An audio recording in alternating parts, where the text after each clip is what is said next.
Welcome to the UGC EPG Pathshala lecture series in computer science.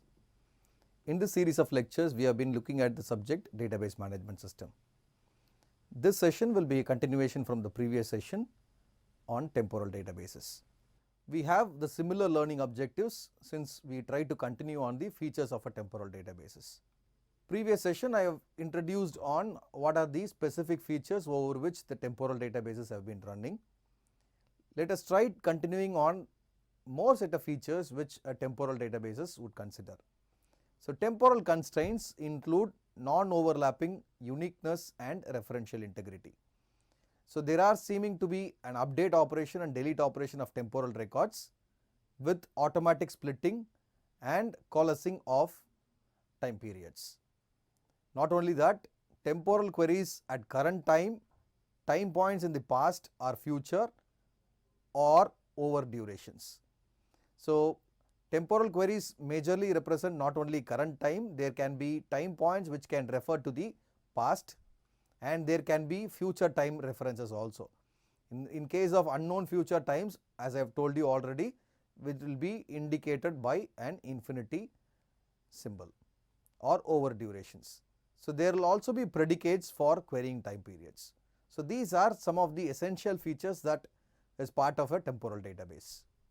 To more understand on this temporal databases, we will have some background information relating to temporal databases. These temporal databases use some real world applications.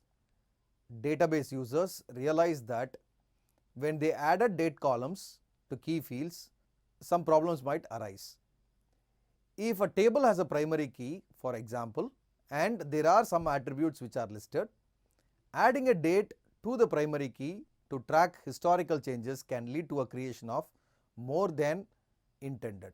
So, as we have seen as one of the feature of temporal databases, time attribute can be one of the primary key, but by adding this time attribute to a primary key, this will track the historical changes that the database has actually to perform, which can lead to the creation of more rows than intended. So, multiple times because of change of time, many records will be created, thereby occupying most of the data space, but then there may not have change of other value attributes. So, this deletes also has been handled in the similar way. If you look at these temporal databases has been initially coined by Richard Snodgrass, proposed it in the year 1992, which had temporal extensions to SQL.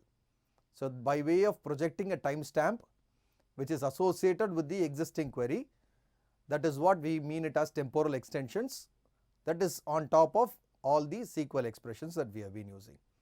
So, and be developed by temporal database community. Now, let us try to understand more on the time domain. If you ask in particular what a time domain would represent, it is a structure or a dimensionality and temporal indeterminacy followed by issues in representing values in this particular domain. So, this dimensionality seems to be a very interesting measure or very interesting attribute. There could be several time dimensions which can be existing. Time is actually more complex than the spatial domain, as the former's dimension are non-homogeneous. So, if you look at time, time has multiple dimensions and there seems to be no homogeneity when compared to the spatial database or spatial domain. Likewise, data modeling issues are first examined, then representational alternatives are explored with frequent comparison with the space. Looking at the structure of the time.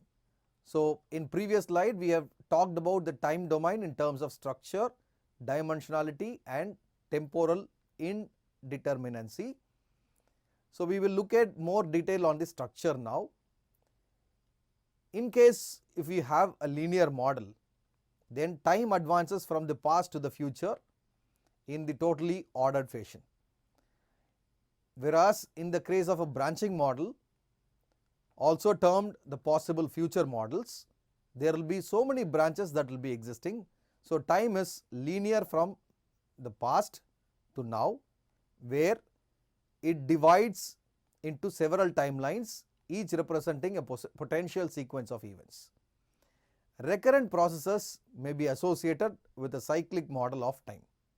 Some of the major applications which use the structure provided by the time domain are: academic domains include structure, accounting, data warehousing models, financial packages, geographical information systems, insurance applications, inventory applications, law, medical records, reservation system, scientific databases, banking systems, and more.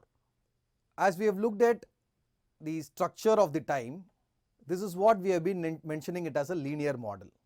So in case of a linear model, the total order on instances have been present or have been presented here. Say once a transaction has started or once an event has occurred, then I might update an event with the state of now, and this progresses. Whereas in a hypothetical case, I might use branching model, which are said to be the possible future models. There can be branches with a tree rooted on now, where an event has been happening for course, but this is where I initiate on the roots. There are so many branches which come out of this now, which can represent different entities. So directed acyclic graph would be the possible future to merge on multiple events like this. There can be periodic and cyclic time, which might include weeks, months for recurrent processes. Time is not only uses structure, it also uses bounded values. Assume a linear time structure. If it is supposed to be bounded, so on a constraint of boundedness, it can be unbounded, it can be time origin that might exist on a bound from left, or bounded time bounds on two ends. We might see some examples of these things, and we might call for the nature of bound as unspecified and specified bound. In case of specified bound, the interval is known, whereas in case of unspecified bound, the end point is not known. So physicists believe that the universe is bounded by Big Bang theory, which says 12 to 18 billion years ago, and by a big crunch where we might not know the future. So it's a big question mark, many billion years in the future.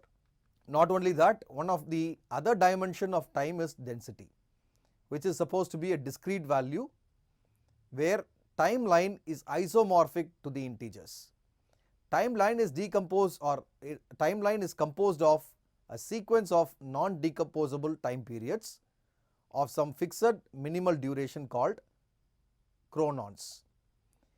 Between each pair of chronon is a finite number of chronons. Not only that, between discrete density there will be a part of dense density also. By dense density, we say timeline is isomorphic to rational numbers, in contrast to discrete density where it will be purely integers. Dense density will have infinite number of instances between each pair of chronons. And finally, we have one more density value, which is called continuous density, where the timeline is isomorphic to real numbers. Please distinguish between three time dimensionalities. One is on discrete, the second one is on dense, and the third one is on continuous. Discrete is bounded by integer values, dense is bounded by rational numbers, and continuous is bound by real numbers. Infinite number of instances between each pair of chronons, and distance may optimally be defined. We term the sequel which supports temporal events as T-sequel, which is temporal sequels, which suppose the version of temporal sequel 2 supports time ontology, where The parameters that we have considered till now, like structure, boundedness, density, is also been clearly understood. For a T-SQL version 2, the structure used is a linear time structure, whereas for a boundedness, timeline is bounded on both ends from the start of time to a point far in the future. In case of density, this T-SQL do not differentiate between discrete, dense and continuous time ontologies. For example, an instant A precedes an instant B at some specified granularity. Granularity, in case we mean small chunks of data.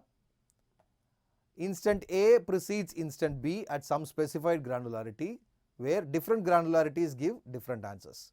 So, distance is defined in terms of number of chronons. Not only that, ontological temporal types, there are certain ontological temporal types which we try defining here. Initially, we will try define on an instant, where having defined a chronon in the timeline, instant will have an event, which is nothing but an instantaneous fact. Any fact that has happened instantaneously, we call that fact as an event. Something occurring at that instant, we call that as an event. Event occurrence time, on a specific time when the event has happened, we call it as event occurrence time. That is supposed to be a valid time instant at which the event occurs in the real world. So, as we have distinguished between a valid time and a transaction time, event is nothing but a fact which has happened instantaneously, whereas event occurrence time is the fact at which a valid time instant has happened. Likewise, there will be an instant set which includes a set of instants, and we have a time period which gives time between two different instances, also called an interval, but there will be a conflict with SQL data type interval. We have time intervals which are defined as part of ontological temporal types, which is a directed duration of time. There will be a duration. This duration is completely different from a time interval. Duration represents the amount of time with a known length, but no specific starting and ending instances. There will be a positive interval and a negative interval. With a positive interval, we say anything with respect to time which moves forward. So, forward motion time will be a positive interval, whereas anything which refers to the previous time, that is backward motion time, would be a negative interval. And finally, we have got a temporal element which is nothing but a finite union of periods. Let us try understanding how to represent time in T-SQL, that is temporal SQL. This T-SQL supports a bounded discrete representation of timeline. Timeline is composed of chronons, as we already have seen, which is the smallest granularity. Consecutive chronons, that means every fact that is happening consistently or consecutively may be grouped together into granules. So, those are said to be one granule, yielding multiple granularities. Different granularities are available, and it is possible to convert one granularity to another granularity by way of scaling.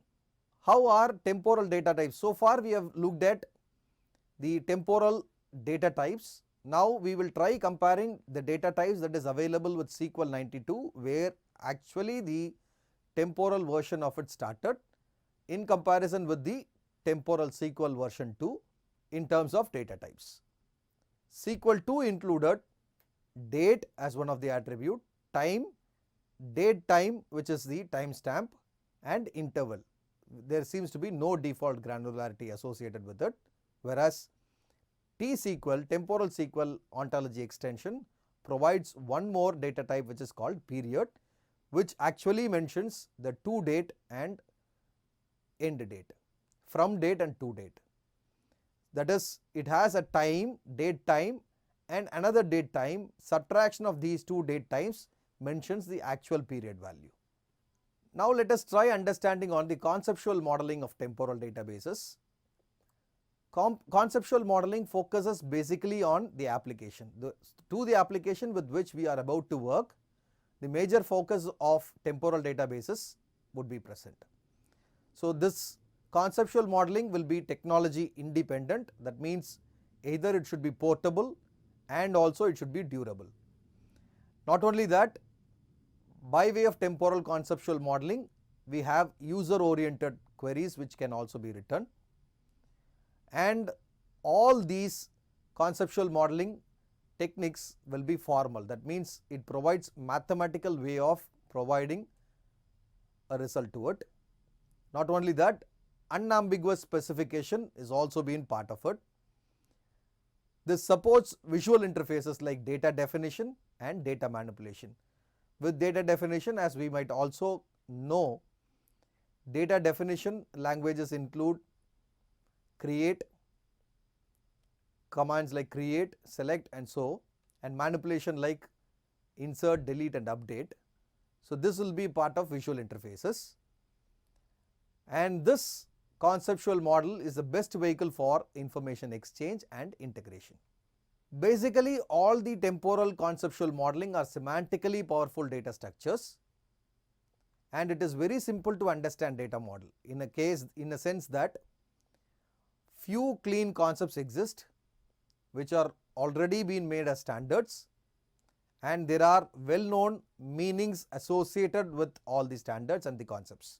That is, it provides a well known semantics, and there seems no artificial time objects associated with the conceptual models.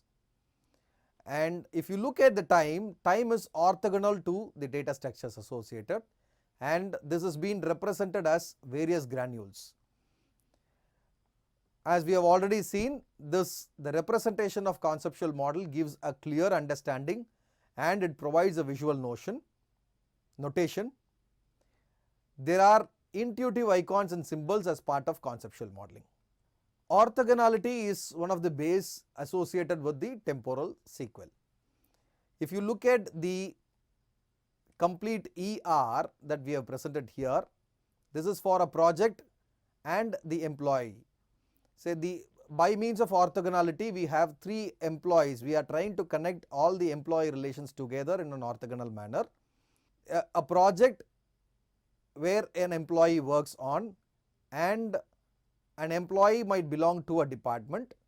This employee is tried connecting with another employee table, where I have an employee relationship between an employee department table from where I am trying to extract some of the other information, like an employee who works for multiple projects in a specific department. In case if I wanted a relation like that, if you look at first half of this ER diagram, this represents the project number and the project name of a particular employee associated with the department, whereas in the second half of the relation, in the second half of the entity relation, we have an employee who has worked on multiple projects is associated with the department.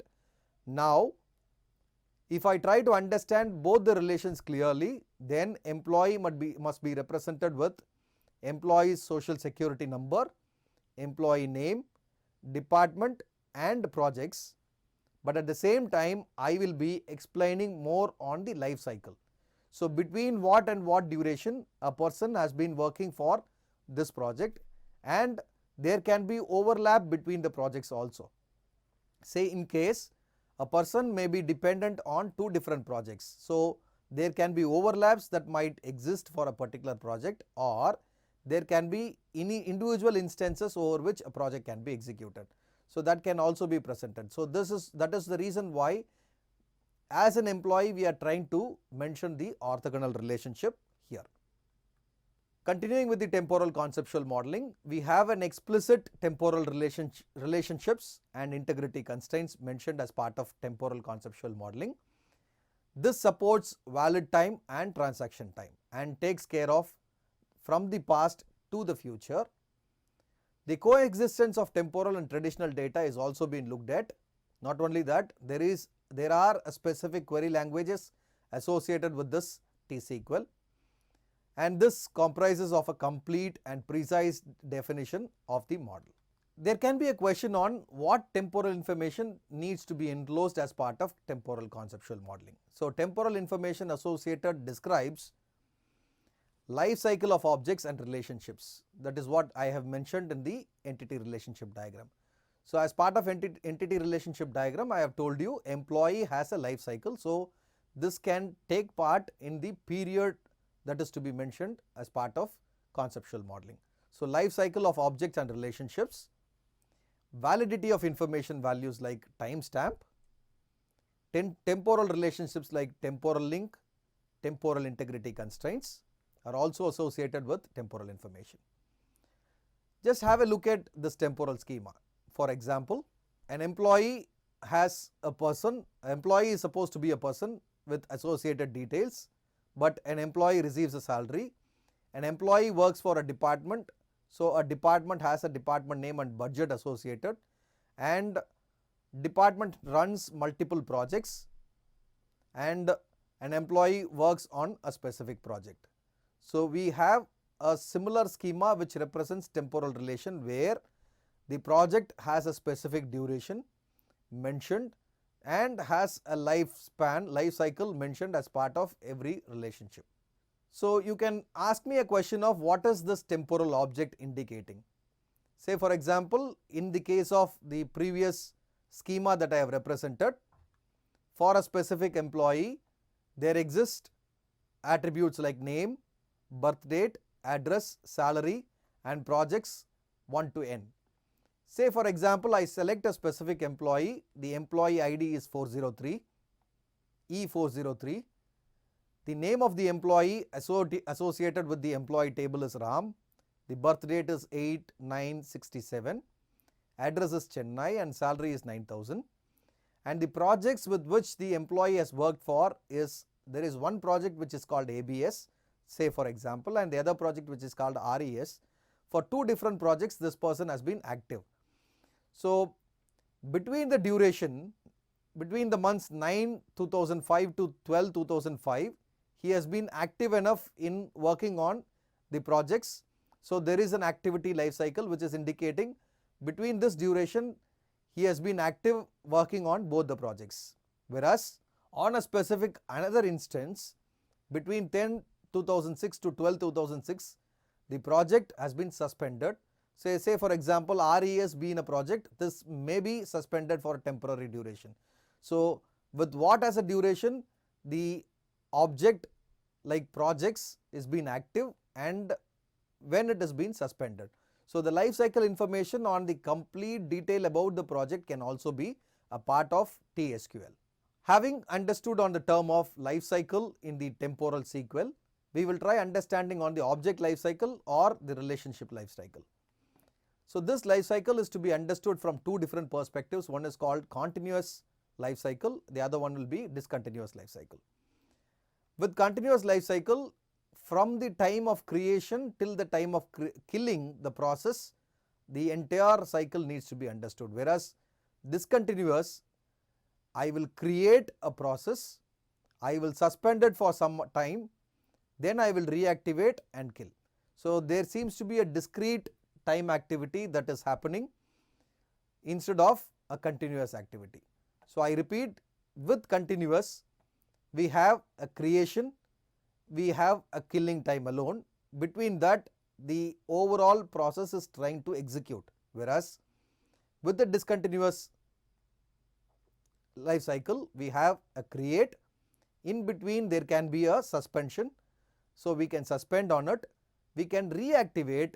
With respect to the previous cycle we see, although the project, say for example, the project duration is between 2005 and 2008, and if at all the user tries to understand when this project is being executed, then in that particular instance, looking at a particular employee with employee ID E403, as I have told you in the previous slide, there is a discontinuous activity that is happening where I have created a project and after some time there has been a suspension of the same project for some duration, say that is between 10/2006 to 12/2006, this has been temporarily suspended and has been reactivated, and finally kill is to actually close the entire project. So this seems to be discontinuous. We will also try to understand the initially we have understood on the temporal objects. Now that we will also understand on the non-temporal objects. So with the non-temporal objects there will be no life cycle will be associated, but there will be a default life cycle like activate 0 command now. That is, at this instance we may have to activate, so it will be 0 command now, then activate now command now, and activate 0 infinity. So any of this can happen as part of the default life cycle. And part of the non-temporal objects will be a coexistence, which will be like temporal to non-temporal, which will be just a snapshot of a data, and non-temporal to temporal, which will be a default life cycle. In short, in this particular session we have looked at the features of temporal databases. Not only that, we have understood temporal databases from a times perspective, where we have seen structure and the different dimensionalities of the temporal databases like boundedness, density, and so on. We have also indicated on the T-SQL, which is temporal SQL version 2, where ontology can be an expression to the time. So time ontology is also part of T-SQL, wherein we have discussed more on the temporal conceptual modeling and further extensions on how to represent objects on temporal data values. So we have discussed on the temporal data types, temporal objects with certain ER diagrams, and finally we have represented not only it should be represented in a temporal object type, it also can be represented with non-temporal objects. Thank you.